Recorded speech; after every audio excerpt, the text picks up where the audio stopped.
မင်္ဂလာပါတော့ကမရပါเนาะဒီနေ့တော့ဒီဂျပန်ပုံးကြရက်ဖြင့်တဲတဲ့မှာ sunshade တန်လေးပေါ့เนาะဒီကောင်လေးကြော်ညာပေးမှာဖြစ်ပါတယ်ဘယ်နေရာမှာသုံးဝင်လဲဆိုတော့မင်းတို့အခုတကြံရောက်ကနေပြီဖြစ်တော့ရင်အိမ်မှာရှိတဲ့ကလေးငယ်တွေကို UV protection အပြည့်ပါတဲ့ဒီနေကာတဲလေးတွေနဲ့မနက်ပုံစံတဲလေးထိုးပေးထားမယ်ဆိုရင်အဆင်ပြေတယ်ပေါ့เนาะအဲအကြောင်းမို့မင်းဒါလေးကိုကြော်ညာပေးမှာဖြစ်ပါတယ်ဒီ logo တစ်စိတ်ကထုတ်တဲ့ဂျပန်ပစ္စည်းအစ်စ်ဖြစ်တယ်เนาะ condition ကလည်းအသစ်နီးပါးတန်ပါတယ်တော့ဒါလေးကို error ခက်ခက်နဲ့ရောင်းပေးမှာဖြစ်ပါတယ်ဈေးနှုန်းလေးကတော့3,900နဲ့မှ9,000ကျပ်နဲ့ရမယ်เนาะသူက site အခြေကကြတော့ရင်9ပေ9ပေရှိတယ်အမြင့်က9ပေရှိပါတယ်เนาะ logo တစ်စက်နေနဲ့လာပါတယ်အထက်မှာဆိုမိသားစု5ယောက်လောက်အနားယူလို့ရပါเนาะခလေးတွေကတော့ပျော်စရာကြီးပေါ့เนาะအမြင့်ကလည်းဒေါင်ကောင်းတယ်ဒီတဲလေးอ่ะเนาะနေကာတဲထဲမှာဆိုရင်တော်တော်လေးဒေါင်ကောင်းတဲ့တဲဖြစ်ပါတယ်အမြင့်လေးကောင်းတယ်ပေါ့เนาะအဲ့တော့လူတရက်နီးပါလွတ်ပါတယ်မင်းဆွေဒီမှာ9ပေလေးရှိတယ်ဒီဇက်ဝင်လိုက်မယ်ဆိုရင်တော့အလဲလောက်မှာဆိုရင်မတက်ရက်လို့ရပါเนาะအဲ့လိုလေးရှိတယ်เนาะ site ကြီးက9ပေ9ပေရှိတယ်အမြင့်က9ပေရှိပါတယ်နောက်ထပ်မိတ်ဆက်ပေးမယ့်ပစ္စည်းလေးတွေကကြတော့ရင်ဒီမှာဒီ campaign chair တွန်းလဲပေါ့เนาะဒီတွန်းလဲလေးတဲ့ဘယ်နေမှာသုံးဝင်လဲဆိုရင်မျိုးတို့ကိုခရီးသွားတဲ့အခါမျိုးမှာပစ္စည်းလေးတွေကိုထည့်ပြီးတော့ဆွဲသွားလို့ရတဲ့တွန်းလဲအမျိုးအစားဖြစ်ပါတယ်သူကတော့အသစ်တွေပေါ့เนาะအသစ်ဆိုတော့ပစ္စည်းလေးတော့နည်းနည်းမြင့်ပါတယ်ဒါလေးမိတ်ဆက်ပေးမယ်เนาะတွန်းလဲအသေးလေးပေါ့เนาะဒီအသေးလေးဆိုရင်ဒီက60 cm size လောက်တော့ရှိပါเนาะ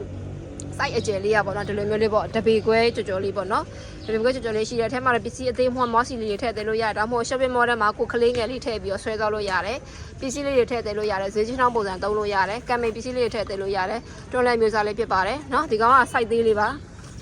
site သေးလေးပါနော် site သေးလေးကာလာတော့အမဲရောက်တစ်မျိုးပဲရှိပါတယ်ဈေးနှုန်းလေးကကျတော့ဒီကောင်2,300နဲ့မှ9,000ကျပ်ပါနော်ဒီဘက်က site ကြီးကျတော့ဘိန်းတိုင်အားကစား brake ပါပါတယ်နော်ဒီမှာ unlock ပါတယ်နော်ဒီကောင်ပစ္စည်းအသစ်ဆန်းပေါ့နော်ဘိန်းလုံးတုတ်တယ်သူကတော့ပစ္စည်းအများကြီးဆန်တယ်ဒီမှာကလေး2ယောက်လောက်ထည့်ဆွဲသွားလို့ရတယ်နော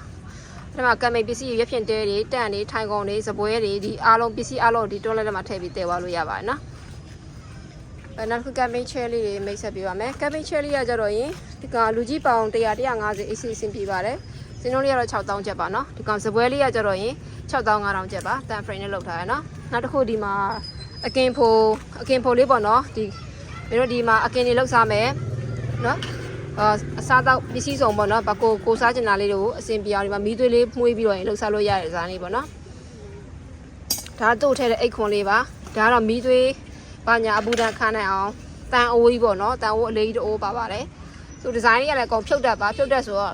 လွယ်ကူကူသုံးပြလို့ရတယ်ခရီးသွားရင်လည်းတည်ဝါရတာအဆင်ပြေပါတယ်နောက်သူ့ဘမှာထည့်တဲ့ parking အိတ်လေးနဲ့ဆိုတော့ရင်မင်းတို့တည်ရတဲ့အခါမှာအဆင်ပြေလေးချောချောမွေ့မွေ့လေးတည်သွားလို့ရတယ်ပေါ့နော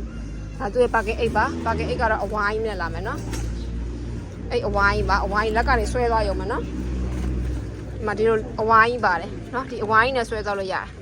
်လက်ကအိတ်လေးလည်းပါတယ်တစ်စိမ့်လေးကတော့ဒီမှာသူ့တစ်စိမ့်လေးပါเนาะဒီကဈေးနှုန်းလေးကျ3,600နဲ့မှ9,000ကျပ်ပါเนาะဒီအပြင်စပွဲဝါးလေးက3,600 9,000ကျပ်ပါဒီရက်ပြင်တဲကကျတော့3,900 ထိုင်ကုန်လေးကကျတော့6,000စပွဲလေးက6,000ပဲပါเนาะဒီမှာပစ္စည်းလေးတွေအားလုံးစုံပါတယ်ဒါလေးကိုမယ်တော့အသေးစိတ်အနီးကပ်လေးပြပေးပါမယ်ဒါ logo brand လေးเนาะ condition လေးတန်တော့အတင်ဒီပါပုံစံလေးပေါ်နေပါเนาะ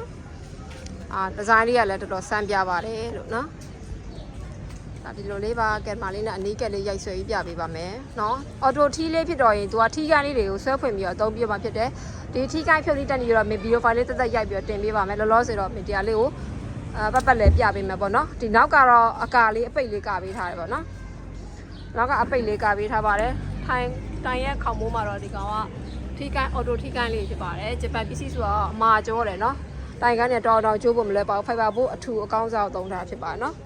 ဒါလေးတွေကဖြုတ်တက်ဆိုရင်ဒီကောင်အရစ်လေးတွေကိုဆွဲချရတာเนาะရစ်ကောင်းလေးပါပါတယ်အဲ့ဟာလေးကိုမင်းဗီဒီယိုဖိုင်တက်ရိုက်ပြပေးမယ်เนาะအောက်ကအခင်းလေးရလည်းဖြုတ်တက်အရှင်လေးတွေပါဒါလေးဆိုရင်လည်းဖြုတ်တက်ဂျိတ်ကောက်လေးနဲ့တွဲထားတဲ့အရှင်လေးပါเนาะအသေးစိတ်ကိုတော့မင်းကိုချက်ပေါက်မှာလာပြီးတော့မေးလို့ရပါတယ်စီနုံးနဲ့ပစ္စည်းလေးတော့အသေးစိတ်တင်ပြပေးပါပြီเนาะအဲ့တော့လွယ်တဲ့ကောမိုင်ဆိုင်မှာလာပေးလို့ရပြီတကြမှာကလေးတွေမနဲ့လုပ်ပေးမယ်ဆိုရင်အဆင်ပြေပါเนาะကလေး၄-၅ ရက်လောက်တော့ easy နေလို့ရပါတယ်ရပါပြီ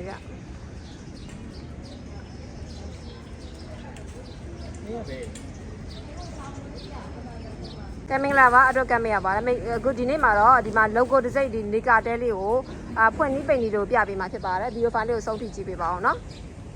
အရင်ဆုံးဒီမှာဘာလုပ်ရမလဲဆိုတော့ဒီမှာထီကိုင်းလေးရှိရပေါ့เนาะအဲထီကိုင်းအော်တိုကိုင်းလေးဖြစ်တဲ့အတွက်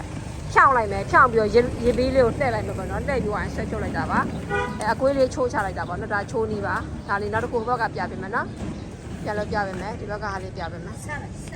ဆန်ပြီးတော့မှဖြောင်းပြီးတော့မှတိုင်ကန်းလေးဖြောင်းသွားပြီဆိုရင်အဲ့ဒီရေဘီလေးကိုနှိပ်ချလိုက်တာနော်ချိုးချလိုက်တာဟိုလေးပတ်လေးတန်းတော့အတန်းလောက်မှာပါတော့အော်တိုထိခိုက်မှာနော်တိုင်ကန်းနေမှာလည်းတောင်းတယ်ရဲလုပ်လို့ရပါတယ်နော်ဒီမှာအကုန်လုံးဒီခောက်ရွေးချိုးပြီးသွားဆိုရင်စုလိုက်မယ်၄ချောင်းစုလိုက်မယ်ပေါ့နော်၄ချောင်းစုပြီးသွားရင်အခင်းလေးတွေကလည်းပဲဖြုတ်လို့ရတက်လို့ရတယ်အရှင်ဒီတိုင်းမှထားလိုက်ဖြုတ်ပြန်တက်လိုက်ရအတန်းလေးပဲတိမ့်တာတိမ့်ပြီးသွားရင်ဒါတက်နီလေးပြန်ပြပေးအောင်မရပြဖွင့်ပြပေးမှာပြဖွင့်ပြပေးအောင်မနော်ဖွင့်ပြပေးမယ်တိုင်ကန်းတွေဆွဲဖြတ်မယ်နော်တိုင်ကန်းလေးတို့ဖြောင်းသွားအောင်ဆွဲဖြတ်ပေးမယ်တစ်ချောင်းချင်းဖြောင်းပေးပါနော်တယောက်တည်းလုံးမယ်ဆိုရင်တစ်ချောင်းချင်းဖြောင်းပါဘေးကအလဲကတယောက်ကင်ပေးထားမယ်ပေါ့နော်အလဲကကင်ပေးထားမယ်နောက်တယောက်ကဒီကနေပတ်ပတ်လဲလိုက်ဖြောင်းမယ်ဖြောင်းပြီးတော့ဒီဥစ္စာလေးကိုအဝင်ဝင်ကြဖြစ်အောင်တက်ပေးတာပေါ့နော်နောက်တစ်ဖက်ကတယောက်ကတော့ကင်ပေးထားရမယ်နော်ဖြောင်းမယ်ဖြောင်းပြီးတော့တက်မယ်ရပြီနော်ဒီဘက်ကဖြောင်းမယ်ဖြောင်းပြီးတက်မယ်ဒီဘက်ကလာတက်တယ်မယ်နော်ဒီဘက်မှာကင်ပေးထားလို့ပါခဏလေးပါနော်ဒီမှာအဲ့ဒါလေးကိုဖြောင်းလိုက်မှာနော်တိုင်ကန်းလေးကိုဆွဲဆန့်ပြီးတော့ဖြောင်းလိုက်အေးရဲဆွဲဆန့်ပြီးဖြောင်းလိုက်ဒါနောက်ဆုံးကျတဲ့ချောင်းကတော့ခိုင်းရတော့နည်းနည်းမာနေလိမ့်မယ်နော်တခြားတိုင်နေတဲ့ဆိုင်နည်းနည်းမာကြောနေလိမ့်မယ်